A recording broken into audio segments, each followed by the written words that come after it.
Will, tell me about this concept of AI everywhere. What does that actually mean? Well, it's just that. So it's in the RAN, it's in the core, it's focused on agentic frameworks that have the opportunity to reimagine OSS and BSS, and it's even personal AI, Steve. So Qualcomm just recently announced their Snapdragon Wear Elite platform that's going to integrate an NPU and 5G RedCap to unlock new opportunities with personal AI. So does this overlap with kind of the concept of Internet of Things?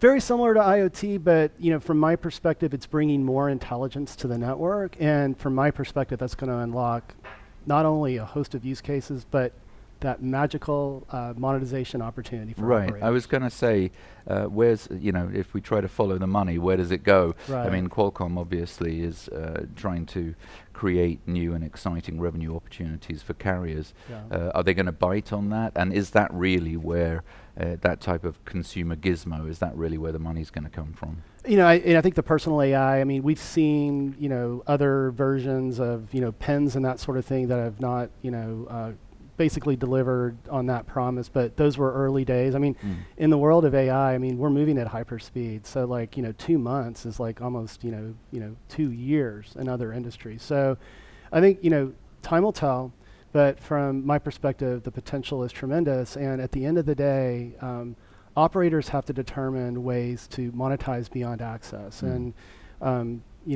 we haven't seen that in the 4G world. We started to see, more monetization from the operators in the 5G world, but I think it just has great potential. Yeah, I agree with that. Another buzzy area here at MWC is Neocloud. I sort of blink and turn around, and now all of a sudden there's 40 Neocloud companies being funded at, really, it's not just the amount of money going into them, it's the valuations. Don't bonkers. Bonkers, completely, total insanity. And, is this what it looks like? Just a sort of micro bubble starting to inflate? It doesn't look like it's going to end well for those guys, to me, just, first blush. Yeah, and I think, there are two sides, that, have an opinion here. There is lots of potential. There's a gold rush with AI, and these Neoclouds are, aiming to sort of replicate on a smaller scale what the traditional hyperscalers do, but focus on, AI services and that sort of thing. And I think there's going to be value in that. But to your point, it's so crowded. The valuations are bonkers that I'm going to date myself, but it reminds me of the irrational exuberance that we saw when the public internet launched in the late 90s. And so I do think you're going to see a lot of fallout. Right. Overall, AI is not a bubble. It is obviously a transformative thing, but I feel like we're in quite an early stage of it at the moment. Service providers have been using machine learning for 20 years, and now we've added chatbots and LLMs and stuff like that. It's probably a long way to go before we really know where this is headed, right? Do you agree with that? No, I totally agree. And what's exciting to me is the potential for agentic AI to reimagine automation. Both in the enterprise and for service providers. And you have OSS, BSS solutions today, and as I've spent time over the last 2 days with Ericsson and Nokia and Samsung Networks and other infrastructure providers, they're leaning into agentic very aggressively, not only to reimagine their operational efficiency, but to drive new monetization opportunities for the operators that they support.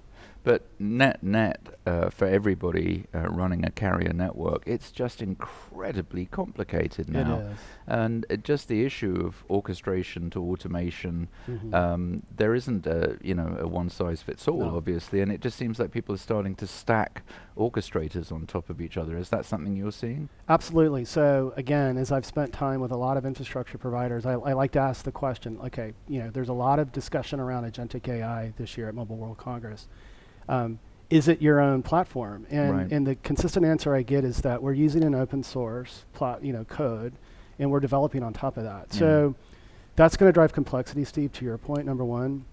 There are things like MCP protocols and that sort of thing, API exposure to ensure tighter integration. But at the end of the day, because all of these agentic frameworks are somewhat bespoke, The concern that I have is around agent-to-agent identity access management. And then you start introducing the notion of task agents and orchestration agents, and it just creates even more complexity. And then when you combine that with a mobile network, I mean, you know, you're basically building a software tesseract at that point. Right, exactly. Out So it's it's going to be a squishy challenge. Lego bricks. Yes. Well, yeah. I mean, it's going to be interesting to see what happens, but there is still a lot of reasons to feel very positive about it. Will, thanks so much. Thanks, Steve. Cheers. Cheers.